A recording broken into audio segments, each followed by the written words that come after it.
ಸ್ನೇಹಿತರೆ ನಮಸ್ಕಾರ, ಹೇಗಿದ್ದೀರಾ ಎಲ್ಲರೂ? ಯಾರಾದರೂ ಮೊದಲನೇ ಬಾರಿ ನಮ್ಮ ಚಾನಲ್ಗೆ ಬಂದಿದ್ದರೆ ಈಗಲೇ ಸಬ್ಸ್ಕ್ರೈಬ್ ಮಾಡ್ಕೊಳ್ಳಿ, ಹಾಗೆ ಪಕ್ಕದಲ್ಲಿ ಕಾಣುವಂತಹ ಬೆಲ್ಲೈಕನ್ ಒತ್ತಿ ಅಂತ ಹೇಳ್ತಾ, ಸ್ನೇಹಿತರೆ ನಾನು ವಿಡಿಯೋನಲ್ಲಿ ಒಂದು ಅತಿ ಮುಖ್ಯವಾದ ಸಂದೇಶ ಕೊಡೋಕ್ಕೆ ಇಷ್ಟಪಡ್ತೀನಿ. ಅದು ಏನಂತ ಹೇಳಿದ್ರೆ, ಪ್ರತಿಯೊಬ್ಬ ಪೋಷಕರು ತಮ್ಮ ಮಕ್ಕಳಿಗೆ ಈ ನಡುವೆ ಎಲ್ಲ ಖಾಸಗಿ ಶಾಲೆಗಳಿಗೆ ಹಾಕೋದು ಒಂದು ರೂಢಿ ಮಾಡ್ಕೊಂಡಿದ್ದೀರಾ. ಪ್ರತಿಯೊಬ್ಬರು ಖಾಸಗಿ ಶಾಲೆಗೆ ಹಾಕೋದು ಒಂದು ಶೋಕಿ ಆಗಿಬಿಟ್ಟಿದೆ. ಯಾಕೆಂದರೆ ಹಣ ಸಂಪಾದನೆ ಮಾಡೋದರಲ್ಲಿ ಚೆನ್ನಾಗಿ ಇದೆಯಾ ಅಂತ ಹಾಕ್ತಿದ್ದಾರೋ ಇಲ್ಲ ಅಂದರೆ ಏನು ಯೋಚನೆ ಮಾಡಿಕೊಂಡು ಹೋಗ್ತಿದ್ದಾರೋ ಗೊತ್ತಿಲ್ಲ. ಯಾಕೆಂದರೆ ಮೊದಲಿನ ದಿನಗಳಲ್ಲಿ ಕನಿಷ್ಠ ಪಕ್ಷ ಒಂದು 10ನೇ ಕ್ಲಾಸ್ವರೆಗೂ ಸರ್ಕಾರಿ ಶಾಲೆಗಳಲ್ಲಿ ಹಾಕಿದರು. ಸರ್ಕಾರಿ ಶಾಲೆಯಲ್ಲಿ ಜವಾಬ್ದಾರಿಯಾಗಿ ನೋಡ್ಕೊತಿದ್ರು. ಎಲ್ಲರೂ ಸಮಾನವಾಗಿ ಮಕ್ಕಳು ಬೆಳಗ್ಗೆ ಹೋದರೆ ಸಾಯಂಕಾಲವರೆಗೂ ಆರಾಮಾಗಿ ನಡ್ಕೊಂಡು ಹೋಗಿ ಬರ್ತಿದ್ರು. ಆಫ್ಟರ್ ಒಂದು SSLC ಆದಮೇಲೆ ಉನ್ನತ ಶಿಕ್ಷಣಕ್ಕಾಗಿ ಒಂದು ಖಾಸಗಿ ಕಾಲೇಜ್ಗಳಿಗೆಲ್ಲ ಹಾಕಿ ಒಂದು ಚೆನ್ನಾಗಿ ಓದಿ ಒಂದು ಉದ್ಯೋಗ ಬರಲಿ ಅಂತೇಳಿ ಮಾಡ್ತಿದ್ರು. ಆದರೆ ಈಗಿನ ಕಾಲದಲ್ಲಿ ತುಂಬ ಚಿಕ್ಕ ಮಕ್ಕಳಿಗೆಲ್ಲ ಖಾಸಗಿ ಶಾಲೆಗಳಿಗೆ ಹಾಕೋದು ರೂಢಿಯಾಗಿಬಿಟ್ಟಿದೆ. ಈ ರೀತಿ ಖಾಸಗಿ ಶಾಲೆಗೆ ಹಾಕೋದ್ರಿಂದ ಖಾಸಗಿಯಲ್ಲಿ ಶಾಲೆಗೆ ಹಾಕ್ತೀರಾ, ಅದ್ರ ಜೊತೆಯಲ್ಲಿ ಮನೆಯಿಂದ ಮಕ್ಕಳು ಕರ್ಕೊಂಡು ಹೋಗೋಕ್ಕೆ ಒಂದು ವಾಹನ ಅಂತ ಬರುತ್ತೆ, ವಾಹನದಲ್ಲಿ ಕರ್ಕೊಂಡು ಹೋಗೋದು ಕರ್ಕೊಂಡು ಬರೋದು ಇದನ್ನು ಒಂದು ರೂಢಿ ಆಗಿರುತ್ತೆ. ಆ ಶಾಲೆಯ ಯಾರು ಒಂದು ಮಾಲೀಕರು ಇರ್ತಾರೋ ಅವರು ಎಲ್ಲ ಕಡೆ ಗಮನ ಹಾಕೋಕ್ಕೂ ಆಗೋಲ್ಲ. ಏನೋ ಒಂದು ಡ್ರೈವರ್ಸ್ ಇಟ್ಟಿರ್ತಾರೆ, ಕರ್ಕೊಂಡು ಹೋಗೋದು ಕರ್ಕೊಂಡು ಬರೋದು ಅಂಥೇಳಿ ಒಪ್ಪಿಸ್ಬಿಟ್ಟಿರ್ತಾರೆ. ಪ್ರತಿಯೊಬ್ಬ ಡ್ರೈವರ್ಗೂ ಯಾವ ರೀತಿ ಡ್ರೈವಿಂಗ್ ಮಾಡ್ತಾರೆ, ರ್ಯಾಶಾಗಿ ಮಾಡ್ತಾರಾ ಇಲ್ಲ ಚೆನ್ನಾಗಿ ಸ್ಮೂತಾಗಿ ಡ್ರೈವಿಂಗ್ ಮಾಡ್ಕೊಂಡು ಮಕ್ಕಳು ಕರ್ಕೊಂಡ್ಬರ್ತಾರ ಅಂತ ಯೋಚನೆ ಮಾಡಲ್ಲ. ಏನೋ ಹೇಳ್ತಾರೆ, ಸರಿಬಡ ಮಾಡ್ತಾರೆ. ಈಗಿನ ದಿನಗಳಲ್ಲಿ ಸುಮಾರು ಕಡೆ ಖಾಸಗಿ ಶಾಲೆಗಳಿಗೆ ಸಿಗುವಂಥ ಮಕ್ಕಳು ಅಪಘಾತಗಳಲ್ಲಿ ಸಾಯೋದು ತುಂಬ ಜಾಸ್ತಿ ಆಗ್ತದೆ. ಅಪಘಾತಗಳಾಗೋದೆಲ್ಲ ತುಂಬ ಚಿಕ್ಕ ಮಕ್ಕಳು, 2ನೇ ಕ್ಲಾಸ್ 3ನೇ ಕ್ಲಾಸ್ ಮಕ್ಕಳು ಈ ರೀತಿ ಎಲ್ಲ ಅಪಘಾತಗಳಲ್ಲಿ ಸಾಯ್ತಿದ್ದಾರೆ. ಅದು ಯಾಕೆ ಈ ರೀತಿ ಆಗ್ತಿದೆ ಅಂದರೆ, ಪ್ರತಿಯೊಬ್ಬರು ಯೋಚನೆ ಮಾಡುವಂತಹ ವಿಷಯ ಇದು. ಕನಿಷ್ಠ ಒಂದು 10ನೇ ಕ್ಲಾಸ್ವರೆಗೂ ಸರ್ಕಾರಿ ಶಾಲೆಗೆ ಆಗ್ಬೋದಲ್ವ? ಸರ್ಕಾರಿ ಶಾಲೆಗೆ ಹಾಕಿದ್ರೆ ಅವರು ಆರಾಮಾಗಿ ನಡ್ಕೊಂಡು ಬರ್ತಾರೆ. ಇಲ್ಲ ಹತ್ತಿರ ಇದ್ದರೆ ನಿಮ್ಮ ಪ್ರತಿಯೊಂದು ಹಳ್ಳಿಗೂ ಸರ್ಕಾರಿ ಶಾಲೆಗಳು ಇರ್ತವೆ. ಏನು ಉದ್ದೇಶ ಇಟ್ಕೊಂಡು ಏನು ಉದ್ಧಾರ ಮಾಡ್ತೀರಾ ಅಂಥೇಳಿ ಕನಿಷ್ಠ ಪಕ್ಷ SSLCವರೆಗೂ ಒಂದು 10ನೇ ತರಗತಿವರೆಗೂ ಸರ್ಕಾರಿ ಶಾಲೆಗೆ ಹಾಕ್ಬೋದು. ಹಾಕಿ ಆಫ್ಟರ್ ಒಂದು ದ್ವಿತೀಯ PUCಗೆ ಇಲ್ಲ ಒಂದು ಡಿಗ್ರಿಗಳು ಮಾಡಿಸೋಕ್ಕೆ ಬೇಕಾದ್ರೆ ಹೈಯರ್ ಎಜುಕೇಷನ್ ಉನ್ನತ ಶಿಕ್ಷಣಕ್ಕಾಗಿ ಬೇಕಾದ್ರೆ ನೀವು ನಿಮ್ಮ ಮಕ್ಕಳಿಗೆ ಖಾಸಗಿ ಕಾಲೇಜಿಗೆ ಹಾಕಿದ್ರೆ ಅದೊಂದು ಅವ್ರಿಗೆ ಒಂದು ಓಡಾಡುವಂಥ ಬಲ ಇರುತ್ತೆ. ಏನು ಅವ್ರ ಪಾಡಿಗೆ ಅವರು ಹೋಗ್ಬಿಟ್ಟು ಬಸ್ಗಳಲ್ಲಿ ಹೋಗೋದು, ಸೈಕಲನ್ನು ಉಪಯೋಗಿಸ್ತಾರೆ. ಇವತ್ತು ತುಂಬ ಎಳೆ ಮಕ್ಕಳಿಗೆ 2ನೇ ಕ್ಲಾಸ್ 3ನೇ ಕ್ಲಾಸ್ LKG UKG ನರ್ಸರಿಗೆಲ್ಲ ಬಸ್ಗಳು ಕರ್ಕೊಂಡು ಹೋಗೋದು ಕರ್ಕೊಂಬರೋದು ಎಷ್ಟು ಸಮಸ್ಯೆಗಳು ಆಗ್ತಾಯಿದ್ದಾವೆ ಅಂತ ಯಾರೂ ಯೋಚನೆ ಮಾಡ್ತಾಯಿಲ್ಲ. ನೋಡಿ, ಇವತ್ತು ರಾಯಚೂರು ಜಿಲ್ಲೆಯ ಮಾನ್ವಿ ತಾಲೂಕಿನ ಒಂದು ಕಪ್ಪಗಲ್ ಗ್ರಾಮದಲ್ಲಿ ಒಂದು ಖಾಸಗಿ ಶಾಲೆಯ ಒಂದು ವಾಹನವು ಬಸ್ಸು ಒಂದು ಮಕ್ಕಳು ಕರ್ಕೊಂಡು ಸುಮಾರು 40 ಮಕ್ಕಳು ಹೊಂದಿರುವಂಥ ಒಂದು ಬಸ್ಸು ವೇಗವಾಗಿ ಬರ್ತಾ ಇರುತ್ತೆ. ವೇಗವಾಗಿ ಬಂದ್ರೇ ಅಪಘಾತಗಳಾಗುತ್ತೆ. ಸುಮ್ಮನೆ ಬಸ್ಸು ಯಾವಾಗ ಅಪಘಾತಗಳಾಗುತ್ತೆ ಅಂದರೆ, ಆ ಬಸ್ ಅನ್ನೋದು ಹೆಚ್ಚು ವೇಗವಾಗಿ ಹೋದರೆ ಆ ಡ್ರೈವರ್ ಮಾತು ಕೇಳಲ್ಲ. ಅದು ಸಡನ್ಲಿ ನಿಲ್ಲಿಸ್ಬೇಕಾದ್ರೆ ಅದು ನಿಲ್ಲಲ್ಲ. ಯಾಕಂದರೆ ವೇಗ ಜಾಸ್ತಿ ಇದ್ದರೆ ಯಾವ ಬಸ್ಸು ನಿಲ್ಲಲ್ಲ.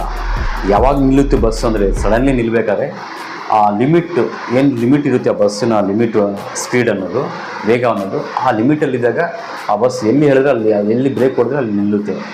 ಯಾವಾಗ ಓವರ್ ಸ್ಪೀಡ್ ಬರ್ತಾರೋ, ಅತಿ ವೇಗವಾಗಿ ಬರ್ತಾರೋ, ಆ ಬಸ್ಸಿಗೆ ಎಷ್ಟೇ ಕಂಟ್ರೋಲ್ ಮಾಡೋಕ್ಕೆ ನಿಲ್ಸಕ್ಕೆ ಹೋದರೂ ನಿಲ್ಲಲ್ಲ. ಅದ್ರ ಮಾತು ಡ್ರೈವರ್ ಕೇಳಬೇಕಾಗುತ್ತೆ, ಡ್ರೈವರ್ ಮಾತು ಆ ಬಸ್ ಕೇಳಲ್ಲ.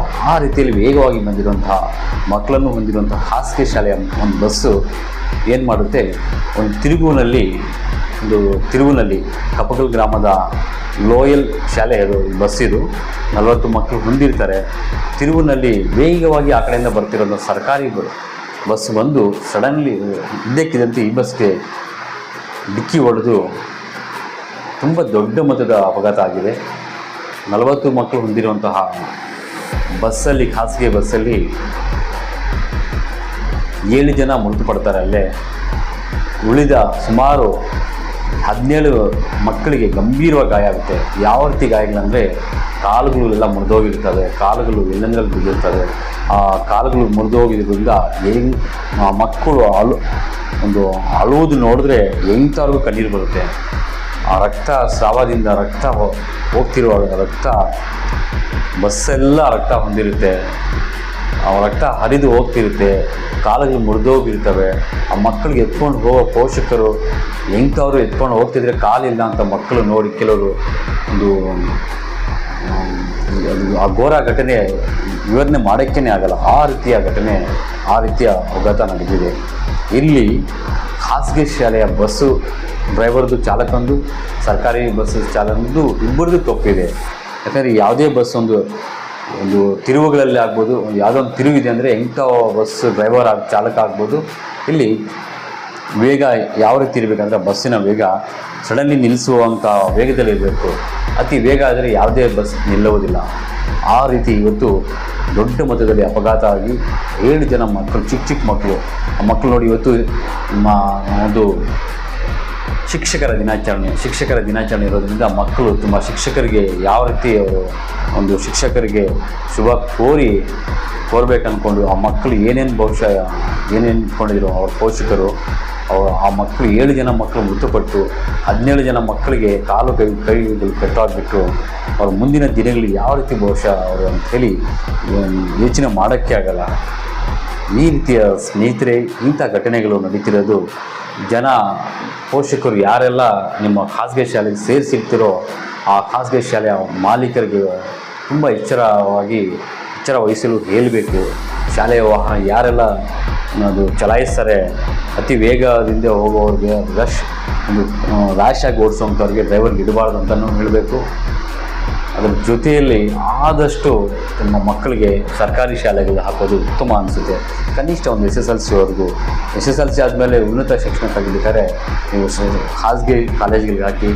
ಆದರೆ ಇವತ್ತು ಚಿಕ್ಕ ಮಕ್ಕಳಿಗೆಲ್ಲ ನೀವು ಖಾಸಗಿ ಶಾಲೆಗೆ ಹಾಕ್ತೀರಾ, ಅವರು ರೂಲ್ಸ್ ಮಾಡ್ತಾರೆ, ಬಸ್ಸಲ್ಲೇ ಕಳಿಸ್ಬೇಕು, ಇದೆ ಅಂಥೇಳಿ ಕೂಲಿ ನಾಲಿ ಮಾಡಿ. ಆ ಕಡೆ ರಾಯಚೂರು ಜಿಲ್ಲೆ ಮಾನವಿ ತಾಲೂಕಲ್ಲಿ ಯಾರು ಶ್ರೀಮಂತರ ಅಂತಲ್ಲ, ತುಂಬ ಬಡತನ ಕುಟುಂಬಗಳು ವ್ಯವಸಾಯ ಕೂಲಿ ನಾಲಿ ಮಾಡಿ ಮಕ್ಕಳು ಸೇರಿಸಿರ್ತಾರೆ. ಇವತ್ತು ಅಷ್ಟೊಂದು ಜನ ಮಕ್ಕಳ ಜೀವನನೇ ಕೈಕಾಲು ಕಟ್ಟಾಗಿರೋ ಮಕ್ಕಳು ನನ್ನ ಮುಂದಿನ ಜೀವನಗಳಲ್ಲಿ ಯಾವ ರೀತಿ ಬದುಕು ಬಾಳುತ್ತೆ ಅಂಥೇಳಿ ಪ್ರತಿಯೊಬ್ಬರು ಯೋಚನೆ ಮಾಡಬೇಕು. ಇವತ್ತು ಕೈಕಾಲಿರೋ ಚೆನ್ನಾಗಿರುವವರೇ ಬದುಕೋದು ಕಷ್ಟ ಇದೆ. ಅಂಥ ಸಂದರ್ಭಗಳಲ್ಲಿ ಕೈಕಾಲು ಕಟ್ಟಾಗಿರೋ ಯಾವ ರೀತಿ ಜೀವನ ಮಾಡ್ತಾರೆ ಅಂಥೇಳಿ ಪ್ರತಿಯೊಬ್ಬರು ಯೋಚನೆ ಮಾಡಬೇಕು. ಮತ್ತು 7 ಜನ ಮಕ್ಕಳು ಸ್ಥಳದಲ್ಲೇ ಮೃತಪಟ್ಟಿದ್ದಾರೆ. ಇಲ್ಲಿ ನಿರ್ಲಕ್ಷ್ಯ ಜಾಸ್ತಿ ಇದೆ.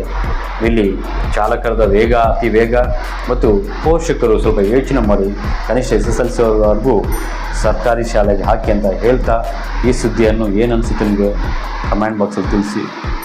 ನಮಸ್ಕಾರ, ಧನ್ಯವಾದಗಳು.